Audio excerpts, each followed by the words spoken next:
we are free to be around like-minded people and to practice what we know.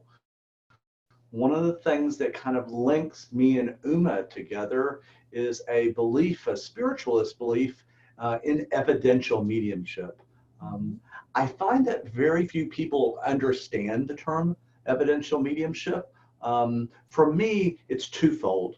For one, it is a way of giving cold, hard facts to represent who is actually coming through. You know, anybody can get up and say, you know, well, I have your mother, or I have a mother energy, or I have this man that's coming through that feels like a romantic interest. But people want to know that you are actually connecting to, speaking with their people on the other side. I look at it as we are the third wheel, because spirit and anyone that's on the other side is trying to connect directly to their people on this side. They're not the first ones to say, you know what, I think mediumship or Uma is a great medium, and so I'm going to go to her, and you come to her and I'll talk through her to you. I think that for most of us, we understand that spirit is talking directly to us. But because we live in a world that's filled up with children and spouses and a whole bunch of other things, that they find it difficult sometimes to get our attention. They find it difficult to kind of show themselves to us. And then what do? We say, well, we don't know if we really saw that. We don't really know if we smelt them. We don't really know if we heard them call our name. And so there's a level of doubt, but there is a level of being in our brain too much. And me being raised kind of a rational person and a rational student, that was really hard for me to give up that control. But that is one part of evidential mediumship, is the aspect of listening to hear direct evidence that you are in contact with a certain person on the other side. The other part to me is something that I have learned from my mentor, and I know one of Uma's mentor, Reverend Janet Nohabik. And that is a basic understanding that there is an intelligence on the other side. Sometimes people talk about the metaphysical aspect of it so much that they are talking about, you know, the glimmering lights, the little orbs, different things, you know, that represent our life on the other side, or people on the other side. And we forget that there's an intelligence on the other side. And if there's an intelligence on the other side that wants to speak to us, that wants to connect with us as much as we want to connect with them, then we should be able to ask them questions. We should be able to get a response, and it's all about interpreting that response. So I have trained in a lot of different places. I've trained in Camp Chesterfield. I've trained in Lilydale. I have made lots of visits to Casadega, Florida. But, you know, none of that to me really matters. I think it's up to the individual person. But I have a lot of experience in this. I certainly don't know everything. I am surprised, and rightfully so, each and every day. I have been a professional full-time medium for many years now, and there's not a day that goes by that clients and spirit from the other side doesn't talk to me and doesn't teach me every single day, much as it helps. That is wonderful. And there were so many things that you touched on. I was like, oh my gosh, we're going for gold tonight. Like we could talk on so many things that you just like truth bombed just now. I was like, all right, we're going to get into it. And Facebook's live and hopping. I don't know where everybody is on Zoom, but Facebook, we have lots of things coming in. We have 13 people watching. Hi, everyone. And Kelly Burke already jumped in with, oh boy, I know I need guidance. Darn dead people. I know there's a reason, but they sure do reach out to me and I don't see the reason. So the beautiful thing is, guys, is because you're watching, because you are watching live, you can just reach out your questions as Joseph and I have this chat. And I just got a message from Gail saying that she can't see or hear anything. I'm just going to write her and tell her I would suggest you leave out and join back in and see if that helps. And I'm probably just going to send her the Zoom link too. So we're getting a little bit of a slow start here, but we're trying to figure this all out because we have so many channels going on and so many people trying to join. So just give us a second. Uma is so much better off working the technical aspect than I am. Because I'm like talking to you guys and I'm like hitting, reaching out to people and saying, here, come join us on the Zoom, Uma, please share with us a little bit about yourself, a little bit about your background, a little bit about your inspiration. Yeah, I totally can do that while I take care of this other stuff. Like I'm pretty much mirroring Joseph in that aspect in terms of I've trained extensively in mediumship. So I've trained at the Archer Finlay College of Mediumship Sciences in Stansted, UK. I've been 4 times. So I spent 4 weeks at Stansted. I trained with our shared mentor, Janet Nohavik, at the Journey Within Church in New Jersey. I'm currently under training with the fabulous Mavis Patilla, and I've also trained with John Holland, and I've trained at Lilydale as well. So we have a lot of shared connections. And actually, the funniest thing is Joseph and I met at John Holland's workshop at Janet's church in New Jersey in 2018. So, it's just one of those things where you meet people and you just get connected. And he gave me a reading that was so evidential. It was so amazing. And I was like, who is this guy? And then we just kind of stayed friends and we just have a lot of similarities. Like he's trying to bring me out to his center to do some work there. I'm trying to bring him out to my center to do work here. And then we said, you know what, let's just start with doing some Facebook Lives. And what's driving me is one of the platforms I stand on is about mental health and psychic mediumship abilities. So I have this firm belief that there is a lot of mental health misdiagnoses in this country.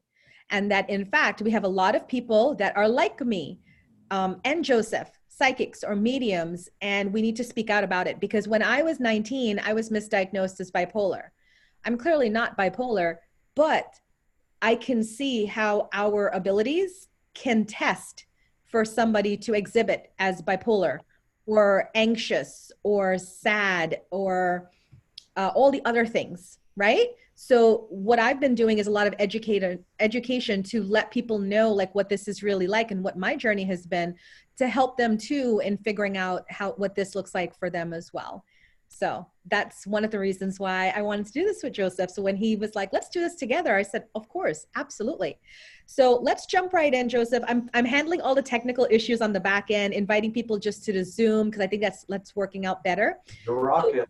Yeah, so let's start off with what was mediumship before? From your learning, my learning, like what was the big things, the in things back in the day? How did mediumship start? Or at least start in America? Like, do you want to start with that about just? Sure, I'd be glad to. Yeah. Modern day mediumship. It's so amazing. And the understanding of. And we just kind of stayed spiritual, and we just at least start in America. I'm getting feedback. You're good. You're good. Okay, sorry. So modern day mediumship really came from the start of spiritualism here in this country. Some people now get a little bit confused because they think that when I say that I'm a spiritualist, I mean that I am spiritual. Spiritualist is an actual religion, just like Catholicism or Buddhism or anything else, any other modern religion, but it comes from a place with very few rules. It really began with the Fox sisters. The Fox sisters were 3 sisters who began to hear rapping sounds in their small little cabin, and those rapping sounds almost became kind of an SOS, or what do they call that old-timey? Morse code. What is it? Morse code. Morse code. Morse code. way of communicating. And so they kind of brought it to the next level. Instead of just saying yes or no, they kind of adhered the raps to different letters. They finally figured out that they were talking to someone that came by many different names, his own name, as well as some biblical reference names or whatever. But he ended up being a salesman that had been going around and selling his wares to many different houses. And whoever lived at the Fox Sisters cottage before them had murdered this gentleman and actually put him in the basement behind a wall with dirt, some of his wares, some specific items or whatever. Well, the Fox Sisters had no way of knowing this, but they became famous for their day. They would have been on Facebook Live, I'm sure, if they were here with us. But one sister began to be the manager for the first two sisters. And the first two sisters went through a lot of trials and tribulations. They were asked to come to a lot of places that had a lot of specific questions for them to try to figure out if they were faking it. Eventually, the Fox Sisters kind of led into modern day spiritualism. And then it went from our country, which back then, 2 out of every almost 4 people in the United States were spiritualists at once upon a time. Now nobody knows what the religion is, kind of a dying religion that I can see a resurgence in. But it has now went to England. So Uma mentioned Arthur Findlay College, one of the premier and only colleges that exists in the world for this type of study, for mediumships. But it was from the shores of the United States that spiritualism took its modern approach to it. One of the things that I wanted to mention tonight, with my travels to Camp Chesterfield and Lilydale and Cassadaga and Omega Institute, some of the biggies that are around, I've learned that sometimes they wanted mediums to speak to a higher up and then connect in with spirit. Oh yeah. So you would actually, you were actually not allowed to have a direct connection with spirit. And I don't hold that. I don't believe that Uma does. But traveling with the old time mediums, and God love them because I've learned so much from them. Some of them still have that sense that we're not quite high enough, we're not quite good enough to have a direct connection to the other side, so that we have to have that through means of an angel or through means of a guide. Now, I'm not saying that we should abandon guides. I'm simply saying that sometimes when I connect to spirit for a client, I have a direct connection with spirit. I don't have to go through somebody else that's a little bit higher than me in order to connect. And you will not find that always true everywhere. I know that specifically Camp Chesterfield really kind of goes to the old-fashioned spiritualist approach of talking to or introducing your guide instead of introducing yourself. That's an important point, because I learned that too about the old ways in Europe, was that you had to have, they called them the gateway, right? The gateway guide. And yeah, you were right. We don't do that now. So for those of you that are watching, the reason why Joseph is letting you know about that is that was a technique that used to be used in the olden days, but modern day mediums, we don't do that. We just go straight to the person. So good point. Still is taught in some circles, but I'm a firm believer, as I said in the beginning, that your loved ones on the other side want to come directly to you. Yes. Now, if a medium can help that, if a medium can kind of crack that door open to you, more power to them.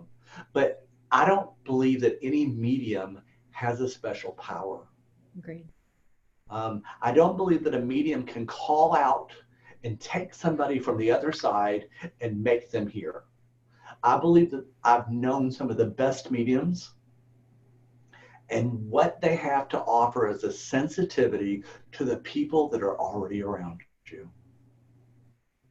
That means that every one of my clients, as they come into my house, I tell them, you brought a lot of people with you, and you have to take them all with you when you leave. Else my house gets really crowded. And I have a big house, but somehow I don't think it would be big enough here to do it. But I tell them, when you go home, you don't have to thank me. You thank your people for showing up. You thank your people for putting the energy it took for me to recognize that energy and for me to kind of put it into the language you could understand. But they're coming directly to you. I think the medium's job is just to kind of be a dumb phone. Before we had all the iPhone 10 and whatever else there is out there now, it was about talking one-on-one. And I believe that it still is. And I believe that mediums, if they're good mediums, they will try to be of service to spirit for humanity. I like that. I like that. And that's the way we operate, Rob and myself. Rob is my partner. He's also a medium. And we offer every month at our center an evidential mediumship demonstration. And it's free. It's donations based because we just love doing this work and helping people connect with their loved ones. Because you can see a lot of pain, right, Joseph? Like when people come to you, there's still some people who are still trying to make sense of what happened. How did this happen? How are they? They suffered so much at the end of their life. Are they okay now? And it's so fulfilling, soul fulfilling to be able to connect with these people and just bring through the messages. So I agree with you. This is actually my reading room. This is a big supply right here. If I don't have anything else, no crystals, no candles, no anything else. I have paper. Gotta have tissues. Everything. I have to have the tissues. We have boxes. It's a heart-to-heart connection. Yeah, it's such a heart-to-heart connection. Now, that is the one thing I feel that has not changed from the old mediums to now. I do feel that, because the title of this talk is The Evolving Face of Mediumship. But I want to point out that I believe in my heart and my soul that mediumship was started from a good place with people, with the Fox sisters just wanting to help, curiosity, right? And saying, what is this about? How can we help you? And then it just developed and developed. One of the things I want to touch on, Joseph, is do you notice as a modern day medium that we don't have as many physical mediums like we did back in the day? Did you notice that? I have. I actually knew some of the last physical mediums that existed in Camp Chesterfield, and just recently lost another one of the greats here that I was so honored to get to know. But in places like Lilydale, and I by no means mean to squander Lilydale. I am a member of Lilydale Assembly. I feel like I should let everybody know that. And I actually own a business in Lilydale. But Lilydale, because of some things that happened in the past, where Houdini went, let me give you just a brief story or brief synopsis on my view of it. Physical mediumship is very taxing on the medium, very taxing physically on the medium. And although there were very gifted mediums that were practicing physical mediumship at the time of Houdini, they couldn't really say, okay, I'm going to do physical mediumship and I'm going to do it 3 shows a day with 4 on Sunday. It became overwhelming to the people. But there was droves of people. They would come in by train. There's pictures of, the women with their big hats and all the outfits or whatever. And they were coming in to see physical mediumship. Now, even the best of physical mediums weren't able to just do it on command and do it repeatedly, sometimes with 2 or 3 events in a day. So they learned how to fake it. And I think we have to call them on that. I do believe in physical mediumship. I have seen true physical mediumship, but very rare especially today, getting increasingly rare to see true physical mediumship. But because Houdini was able to prove that some mediums had faked it, Lily Dale put a ban on all physical mediumship. And it is still intact today. And I do believe what saved Lily Dale was to enact this law so that it would try to prevent people from faking physical phenomenon. Yeah. All right. Not saying the physical phenomenon doesn't exist.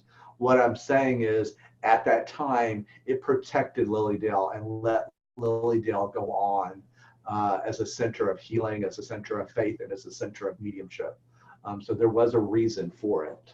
You know, even me years ago when I started off professionally here in Louisville, which is part of the Bible Belt, you know, I still get death threats. I still get people that have a disagreement with my own personal beliefs. Doesn't affect me. My mother freaks out a little bit every now and then. But when I first started in this, there was back rooms. They would sit me in, or wanted to sit me in some kind of dark corner, you know. So UMA has a beautiful center that I've seen pictures of. I have a Louisville Spiritualist Center here in Louisville.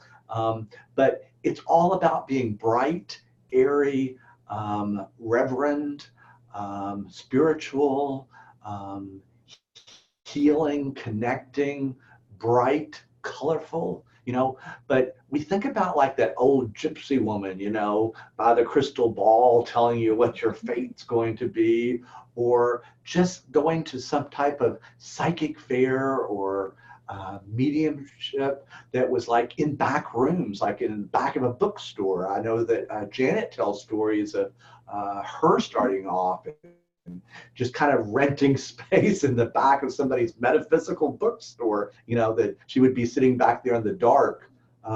Yeah.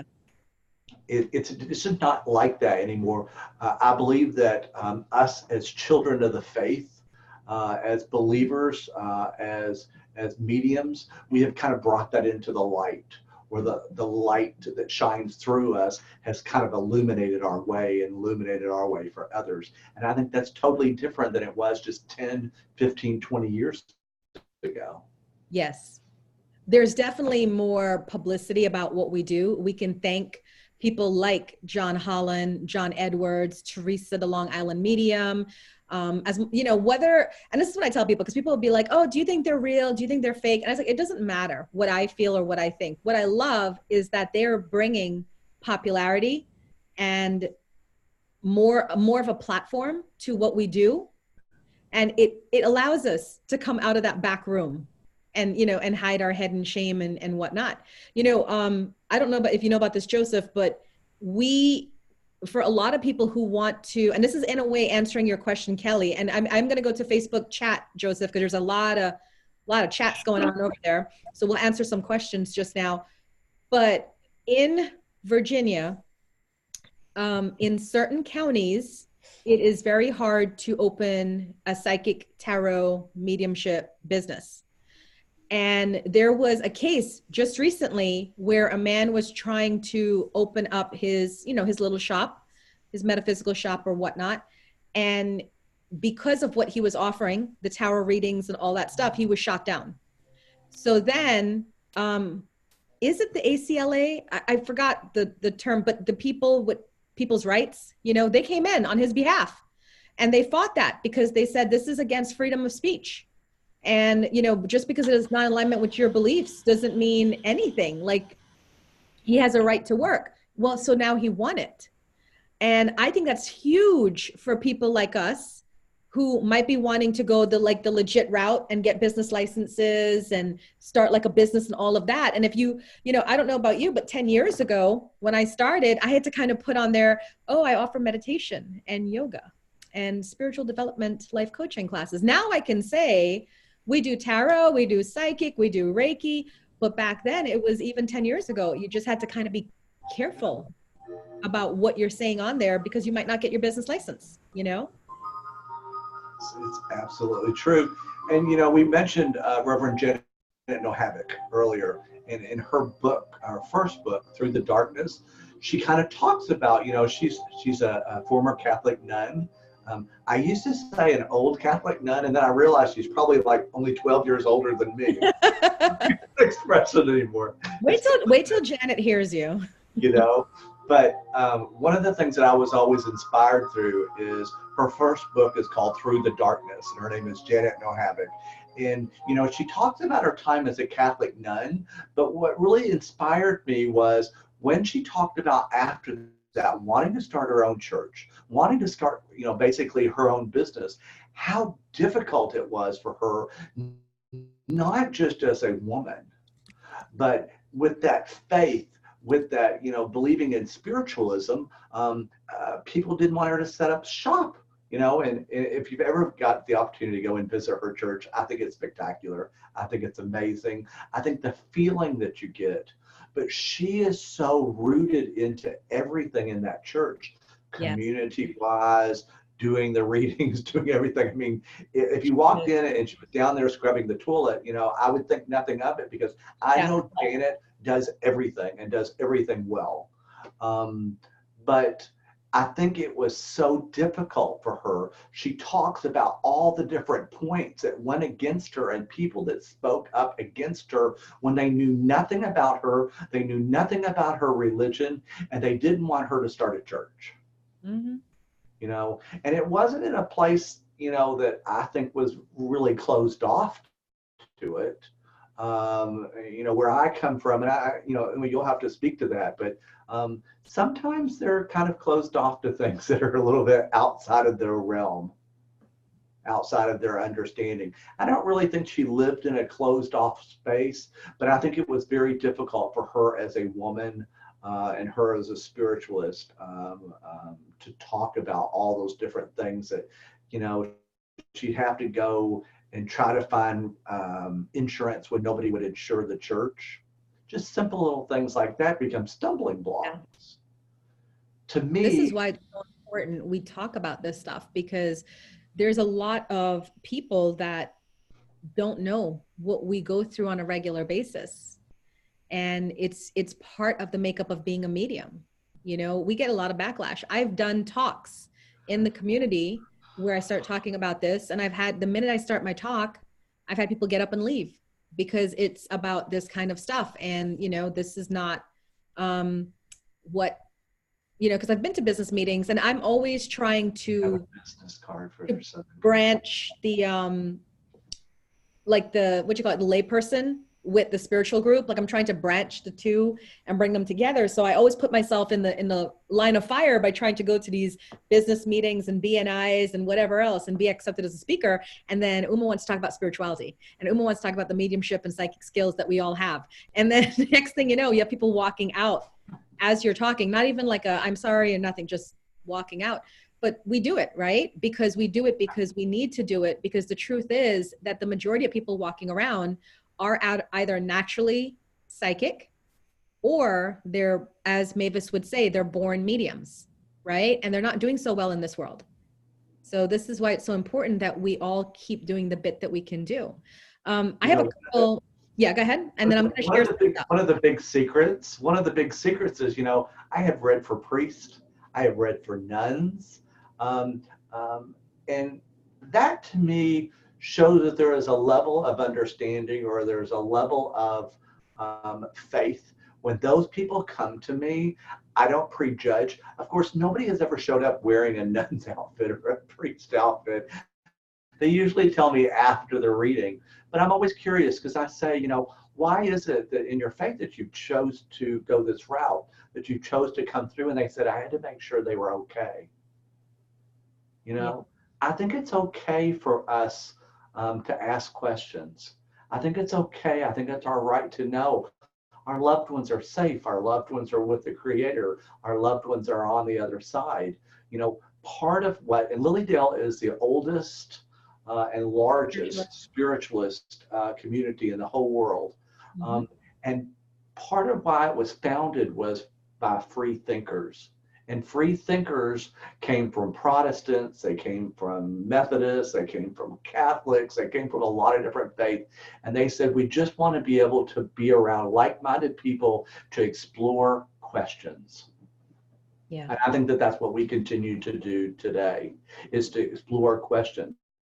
Now, I believe in the mediumship of the past, but I also believe that my mediumship will be passé.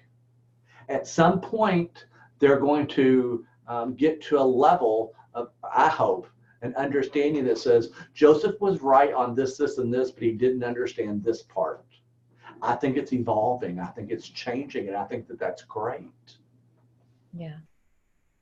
All right. We got a lot going on Facebook. By the way, you got a lot of fans, Joseph. You got a lot of people writing in and sharing testaments and testimonials about how wonderful your readings are, and several saying they want to book with you. So remember at the end to remind people how to book with you. So scrolling all the way up, let's see. Hazel hopped off Zoom and came to Facebook Live. And Rose asked, she had her Shizitsu put down, and can we read past pets? And I'm going to answer just for both of us saying, yes, Rose, we can read past pets. Past pets, we're actually not doing readings tonight. We're just having like a really open discussion about mediumship and psychic abilities and just keeping it there. But if you want to contact Joseph, he might be able to help you more with that. Jennifer Lynn Pierce says, I've been to Joseph twice. Loved my readings. So amazing. I love that. Laura said, I've seen Joseph twice. He's amazing. Let's see what else we have here. Laura said, he has helped me more than I could ever say in my grieving. And then Kelly talked about a time that she's actually a natural medium, and she gave a reading, and it didn't really go through the way she thought it was going to go through. So she was just sharing that. And guys, I'm just catching Joseph up because he doesn't have the screen in front of him. Christy Rice needs to book a reading with you. That's awesome. And then where else do we have? Becky said, I had a reading with you about 5 years ago, but it was a family one. I got some closure, but I want to do one on my own. Laura said, no iPhone has ever given me a message like you, and your messages are way better. I think that's just so sweet. So Hazel asked, here's our first question. Hazel asked, do you recommend grief counseling training for mediums? If so, who or what organization, person, or company do you recommend? I'll let you answer, Joseph, and then I can answer after you. Sure, be happy to.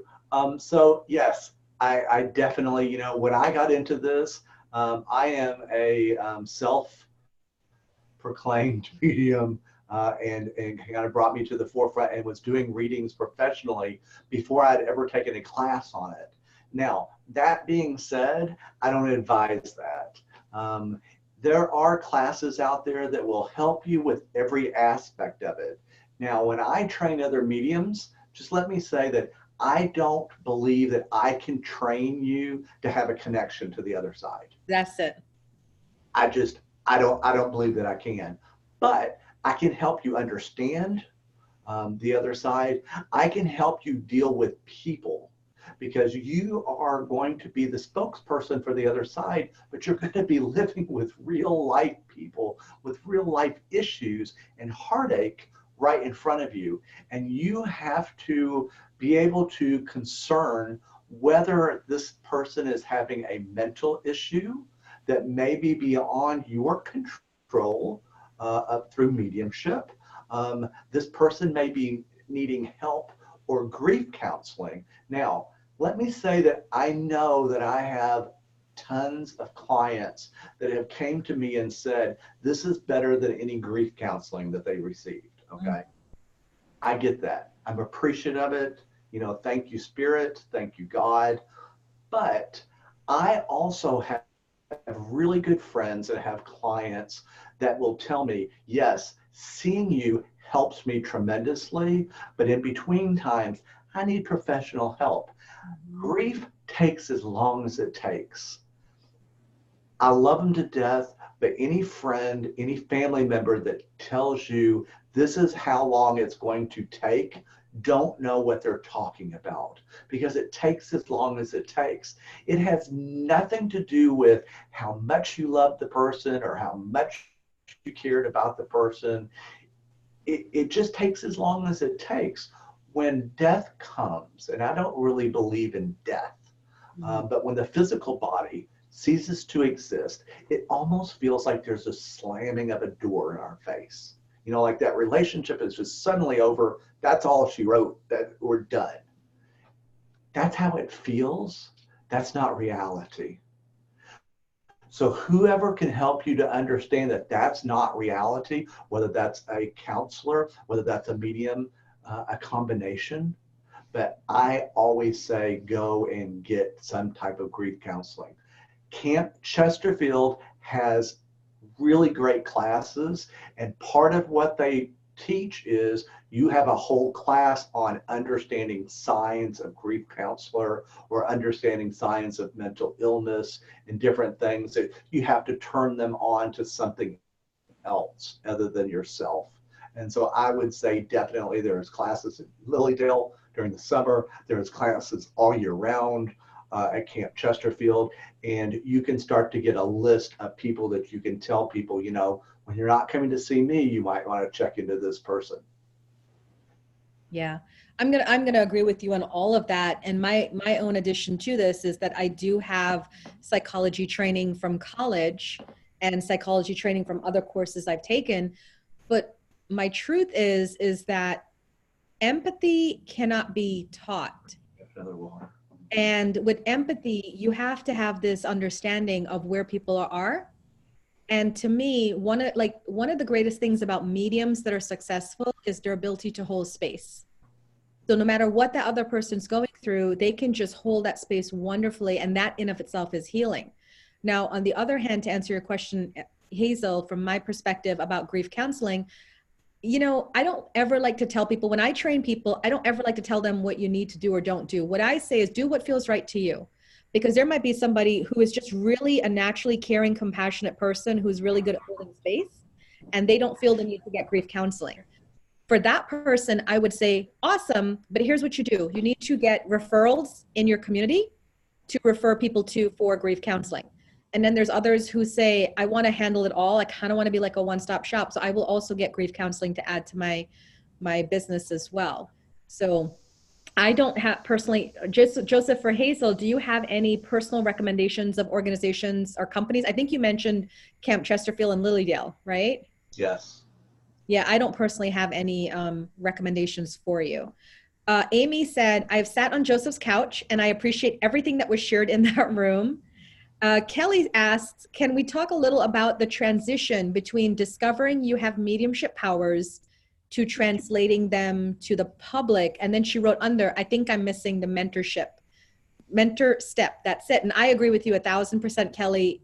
To me, anybody who wants to do this professionally, you should have the integrity to want to go and get training and to have somebody who is great at this help you and teach you how to do this and see all sides of it. What about you, Joseph? And it should not be belittling to you.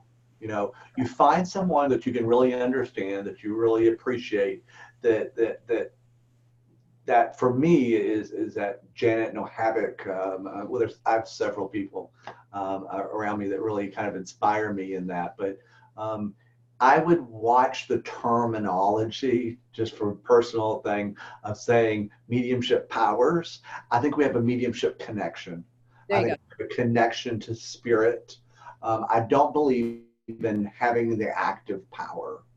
I think that's the God force in us that connects to the God force in that.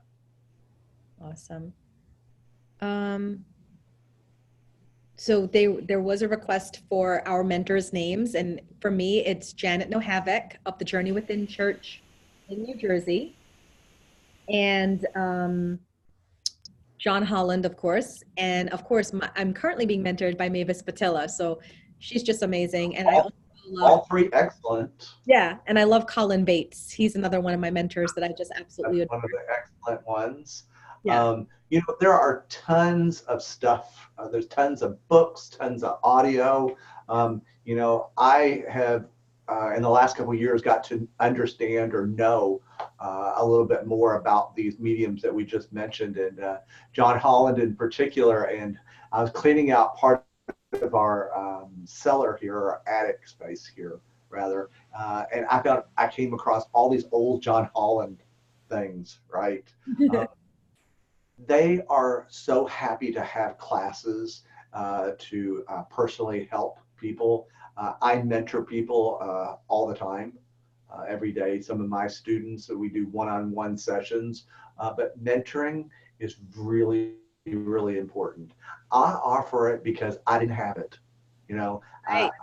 I've learned how to deal with this since I was 3 or 4 years old, but gosh, it would have been so helpful if somebody else would have told me that there were people out there like me.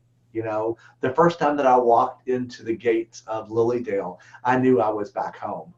It was almost like a coming back to that part for me. So if you haven't got to go to some of the great places, Camp Chesterfield in Indiana, Reverend Wana from Camp Chesterfield is one of my mentors, one of my friends, someone that I cherish. There's just so many, but Janet Nohavik, John Holland, as you mentioned, all great mediums, all good mentors. You can study their work. You can take personal classes with them. You haven't really challenged yourself, though, and Uma brought this up a little bit earlier where we first met. You haven't challenged yourself until you are in Janet Nohavik's church with John Holland and Janet sitting in the back of the church, you know, writing down and critiquing you, and you saying, okay, you're up, you go next. You get up there, you do your thing, and we'll sit in the back and we'll critique you, you know. Then you know you've learned to challenge yourself. But wait, we did really, I have to like give us a little bit of a shout out, because in that particular class, and I have the camera on you, right?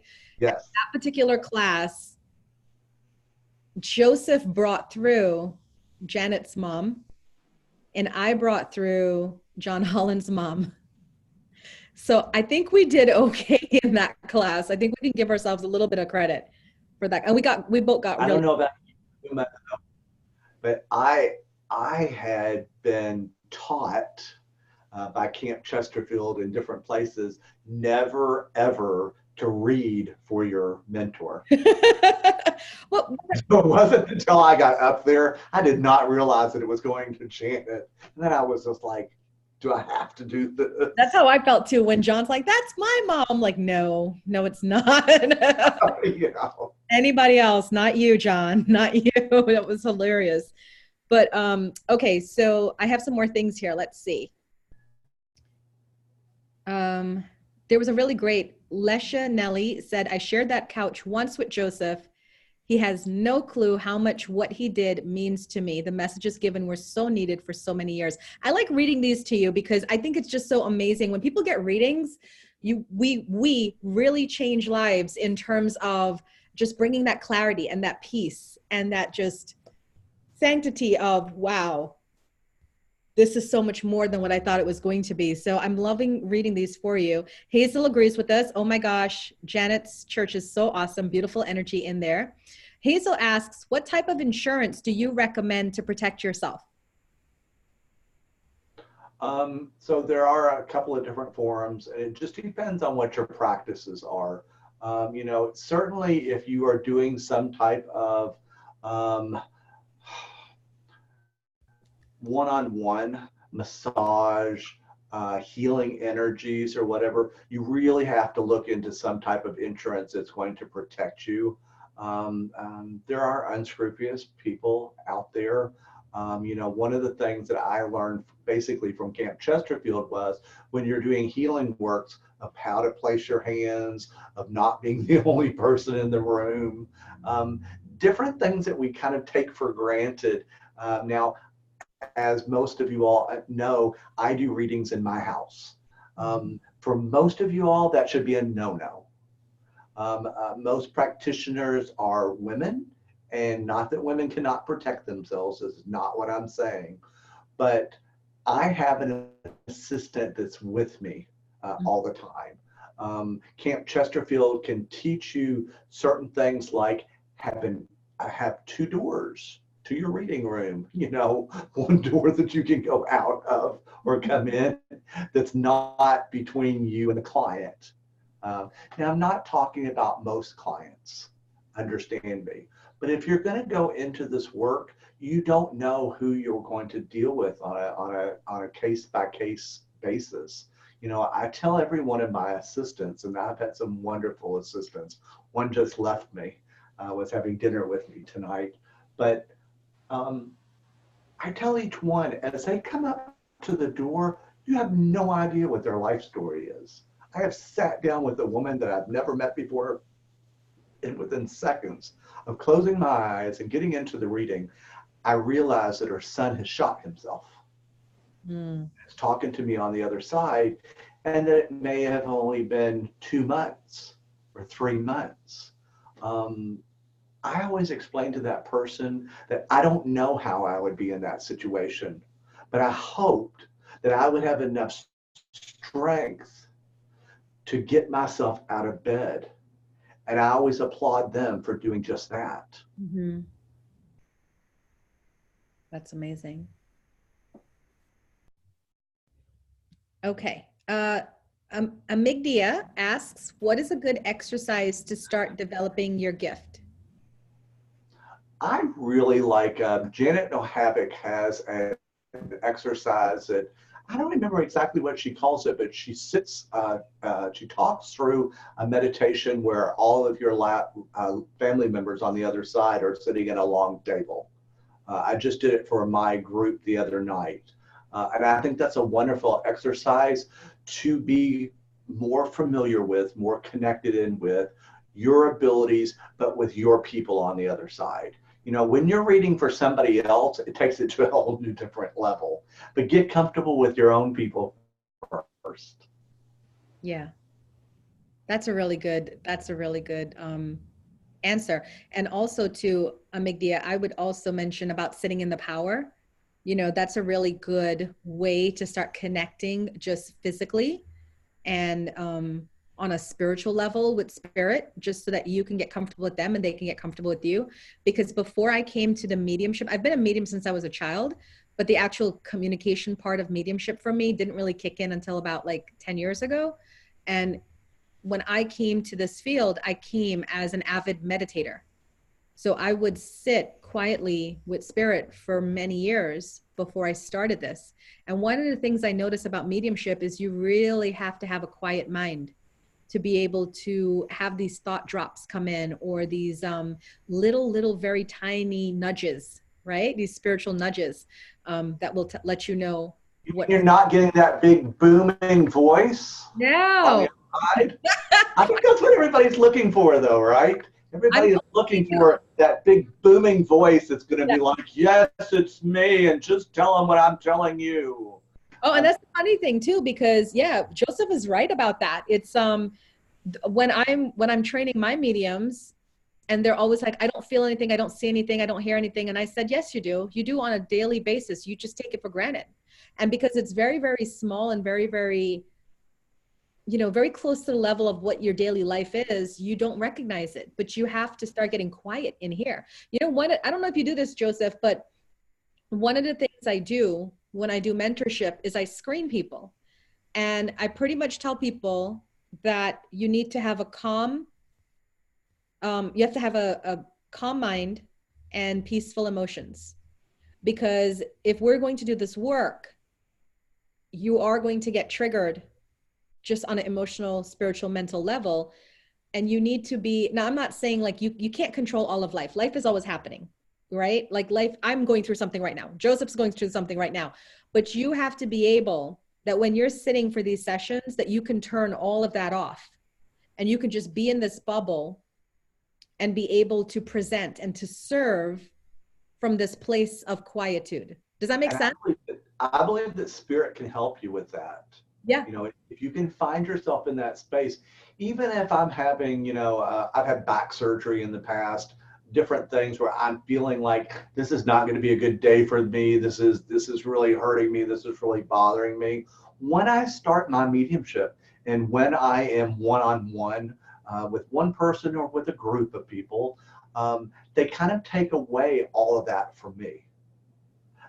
They put me in an isolated place that I can feel them.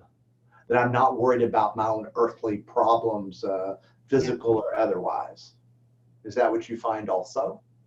Yeah, absolutely. And then when I'm working with people and they're, it's interesting because one of the beautiful things about being able to train other people and teach other people is that it's also a learning experience for you.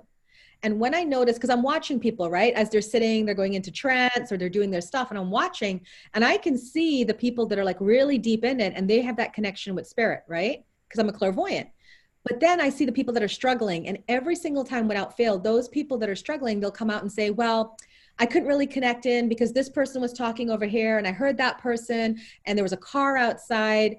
And that's what I say, like, if you are still cognizant of all this other stuff going on around you, you're really not in it, right? So I have to say I'm guilty though, because I have never wanted to be or have been part of really big like psychic fairs, because oh, all that I'm really, here in my own personal space, here at my house, I'm really kind of protected. I'm really gifted in the fact that I can have silence around me, but I do know how to tune everything else out. What you were saying is kind of being in tune with spirit and tuning everything else out. and I doubt you make excuses because you're not that type of person. You don't make excuses. Yeah. You know what I mean? Spirit, I don't believe ever lets us down.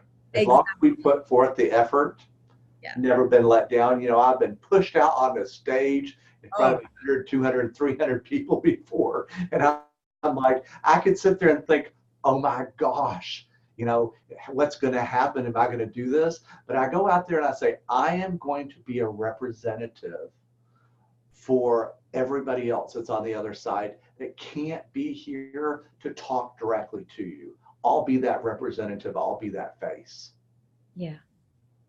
That's a really beautiful way of putting it, because that's what I do too. I do the large festivals and you got like thousands of people there and you're giving like 20 readings for the day.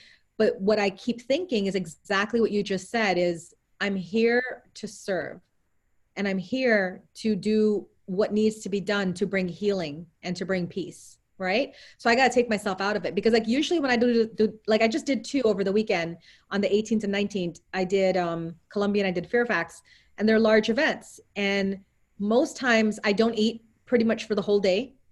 And I hardly use the bathroom. I'm just like locked in. I don't know how else to describe it, but I'm just in that zone and all my earthly desires just fall away. I'm not hungry. I'm not thirsty. I don't need to use the bathroom. I'm locked in, right? And then when I come out of it, like 4 hours will pass and I'll be like, I probably should use the bathroom or I probably should take a sip of water. So that's what I'm saying is like when you have that connection, you could just do some incredible things. But when you find that you're making excuses, like this person next to me is talking too loud and stuff like that. Like Joseph, I know you're not an excuse maker because you wouldn't dare. We've been in Janet and John Holland's class and you did not dare say, I'm not doing this because X, Y, Z. I was being honest, as much as I wanted to be there, I was really nervous. And then when I realized that Spirit was directing me to Janet, I was just like, oh, please, anybody else but me. But me. But I was there to do a job and I did it. I am a faithful servant. And I've brought through several of my teachers' mothers. It's interesting. I brought through John's mom. I brought through Kitty's friend, and I brought through Mavis's mom. And it's interesting because you could see this look of like, they always say they're like, I'm still supposed to be evaluating you, but I can't evaluate you when my emotions are involved, It's really fun to see. But, we don't get to choose who comes through, right? We go up there with our hearts again open and we just say, all right, who would like to communicate? And let's see what. Repeat that fact, Uma, because one of the things that I don't think that people quite get, because when they come to me, I believe that there's a 97% chance that I am going to connect with the person that they came to hear from. Mm-hmm. But I have no active ability in that. Right. I can't say I am definitely going to contact or come into connection with the person that you most want to hear from today. And if I do, they may come through first, they may come through last. I have no idea. I pray that you get the healing that you need, that you get the connection that you need. But there are other factors at work. And I think that people need to understand that no medium should be able to promise them 100% that they are going to hear from the one person that they want to hear from the most at any particular time. I would run like hell if any medium said, yeah, you can come to me and I can bring through whoever it is you want to come through, because that's ego. That's not in service of spirit. That's ego. And I believe that if you tell spirit that you can do something, then spirit says, okay, you go ahead and do it. I'll wait over here. Well, you know what I do too is when somebody calls me and they say, I want a mediumship reading, I tell them exactly what you told them. Okay, I do a half an hour by phone, mediumship reading, you know, because that's not really my jam. My jam is more spiritual assessments. Where are you going on your path? What is this about? You know, so I really love spiritual assessments. So when somebody comes to me and say they want a mediumship reading, I said, okay, it's going to be a half an hour. It's going to be by phone. This is the price. And I let them know, do not tell me who you want to communicate with, because I don't want any knowledge of that. I want it to be as organic and beautiful, and the experience to be as real as it can possibly get. Because like you, Joseph, I know 97% of the time I'm going to bring through that person. Only 3% of the time that person doesn't come through for whatever reason. But I let people know, when you come to sit with me at the end, after I'm done and I brought through maybe 4 or 5 people, if your person hasn't come through, then go ahead and tell me their name. And if they're there and if I can connect, I will let you know. If not, I will be honest with you and tell you I can't. Now, on the other hand, I get people who come to me and say, Uma, I want to book a reading with you. I want to connect with my father. And you know what I do? I say, well, at that point now, I need to refer you to Joseph or my friend Robin or my friend Kristen. And they're like, why? Why can't I get a reading with you? Because you just told me who you want to connect with. And the way I do it is I don't want to know, because let's say you just told me you want to connect to your father. Sure. And I go ahead and I work with you, and then your father comes through. How much of you is really going to believe that reading? How much of you is going to be second guessing? Well, she got a lot of things right, but you know, I did tell her it was my father. She could have gone on Facebook. She could have researched this, right? Part of an evidential mediumship, who we're bringing through. So if you are here to hear from your father, and I have no knowledge of that, part of that evidence is, you know, that I'm going to bring up that father image. It's coming through to you. That is part of the evidence.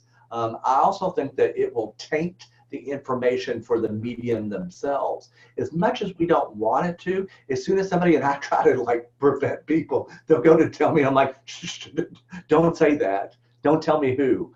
Because in my mind, then I'm going to try to be reaching for that person, because I know they want to hear from that person. And that takes me into my conscious. That takes me into that thinking part of me. And that's not a good place for a medium to be. Exactly. And you see, what you guys are seeing right here are 2 very conscientious mediums. And this is why we love each other, because we both work the same way. We really want to give you guys the best reading and to make that connection, but we want it to be as organic as possible. So we have I have an extra buffer too, because I have an assistant. Nice. Anything that they say to my assistant, she knows not to tell me. I go into everything just as surprised as the person. Just a surprise. Rob and I, we want to make a t-shirt where it says, don't feed the medium. My group actually made one of those the other year for their group. Yeah. Don't feed the medium. Don't feed the medium. All right. We're actually at the end of our hour. Wasn't this fun, guys? Did you guys like this? Did you like chatting with Joseph and chatting with me? I think they did. There was a lot of comments on Facebook. We had like at one point up to 30 people watching. And I know that this is going to be recorded and shared again. So I know that you guys will watch again. So I want to end up. Tell them how to reach you. Tell them about their center and how to reach you. That's what I definitely want to do. My name is Uma, and I'm going to plug in here my websites. I have 2. I have umalotusflower.com. That's my personal website where you can find out like all the wonderful things I do. And I'm going to plug in my site, my center, the lotusandthelight.com. Is Craig still in the Facebook chat? He is. Craig, can you go ahead and put in Joseph's website info and his contact info, please? Well, I know where to do it. He's not sure where it goes. But let me tell you, in case you're listening or whatever, it's www.louisvillemedium.com. Phone number is 502-593-3893. Hold on, I'm writing it. LouisvilleMedium.com. And then what's the phone number? The phone number is 502-593-3893. And you can follow me on Facebook under Louisville Medium. And I want to give a little plug to my place in Lilydale. If you have never visited Lilydale, it is a spectacular place. They are open all year round, but during July and August, a town that only boasts of 275 people that live there, between July and August, between 50 and 75,000 people visit this miracle on earth. I was granted the ability to have what they call a guest house for people to stay in while they're visiting Lilydale. And we have called our guest house the Southern Comfort Inn. So if you look up Southern Comfort Inn on Facebook or southernComfortInn.com, they're talking to me off camera, sorry. We would love to host you. You know, even if you don't get a reading in Lilydale, you don't pay for a one-on-one reading, you don't attend a class, you don't go to some of the major events that are in Lilydale, I know that each person finds their own peace, finds their own connection in Lilydale. Craig is on it. He did post your link for Southern Comfort Inn, and I did mention, there he is. He's putting your email, everything. That's it, Craig. Get on it. And I did mention Southern Comfort before. I told people they got to go there. Southern Comfort, which is Joseph's place in Lilydale, it's what I call my summer house because I show up there and I tell Joseph, I want the master bedroom because I'm Uma. That's what I do. And then he gives me his bedroom. He gives me his bedroom. I don't even know where I stayed when you stayed there, Uma. You stayed in the small servants room in the back. I do like the small servants room in the back. That's my personal favorite, but Kelly said, Janis Joplin, you are so damn right. Listen, I share a birthday with Janis Joplin. You stayed in the king's room.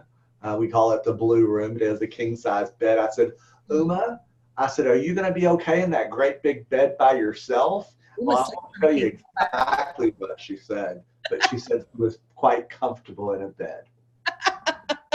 Uma sleeps on a king bed, so yeah, I was very excited. And I'll be back again this August. Because I love hanging out with Joseph. I hope Craig can come this time. We can play. Because we just really liked, we went walking at night in midnight, and we went walking around and it was so quiet and peaceful. And we're going to have more time this year, I hope. Yeah. Last year we only had a couple of days and neither Uma or me wanted it to end. Uma made desperate calls. Luckily or unluckily for us, I was fully booked during that time, and Uma said, "Can I stay for one more day?" And I'm like, "Yeah, but I'm not in that room." I was like, "No, I need this room." But really funny thing about Joseph's place was that his Southern Comfort is right across from the hotel, because there's one hotel in Lilydale. And the most beautiful thing about Joseph's hotel, or his guest house, is where you stay, you're right in the middle of everything, because you're right by the assembly hall, you're right by the dock, you're right by the restaurants. He's in the middle of everything. So we would sit, this was my highlight of my whole trip. We would sit on his porch in the evenings, rocking in the rocking chairs, drinking some. You have to picture the front porch is all screened in, so you don't have to worry about the bugs at night. Yeah. And the whole thing in white rocking chairs. You can sit out there and watch the whole world go by. And you really did, because you had like everybody walking on the streets and they're calling out, "Hey, Joseph." It was like, I was like, we are in country town right now. It was awesome. Craig always says, it looks like Mayberry. That's what I was trying to think of. It looks like Mayberry, but Craig says it's Mayberry meets the Twilight Zone. I know. And then these mediums there, man, they are hilarious. They got some like real characters there. So you guys, if you've never been to Lilydale, I recommend that you take a trip there. You just can't go when I'm going, because I need that room. So I already got your room zoned off. I know, right? You need to call it the Uma room. And then people, hey, if I ever become a celebrity, then they want to stay at the Uma room. See what kind of shenanigans Uma got into. But I want to wish everybody the best, and thank you for joining us tonight. Yes.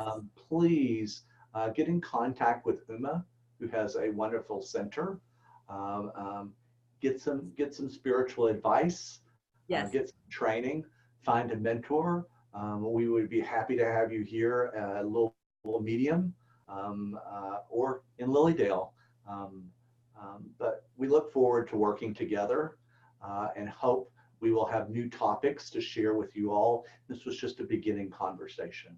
Absolutely. So yes, if you guys have all our contact info. So if you want us to specifically talk about a different topic, just write either of us and say, I'd really like you guys to discuss whatever it is, because Joseph and I are probably going to be doing this once a month and just checking in with you guys and see how you're doing. All right. So I've enjoyed it so much. Yeah, this was awesome. I'm going to go ahead and stop sharing to Facebook. Bye, Facebook friend. Goodbye, everyone. And now I'm going to stop recording.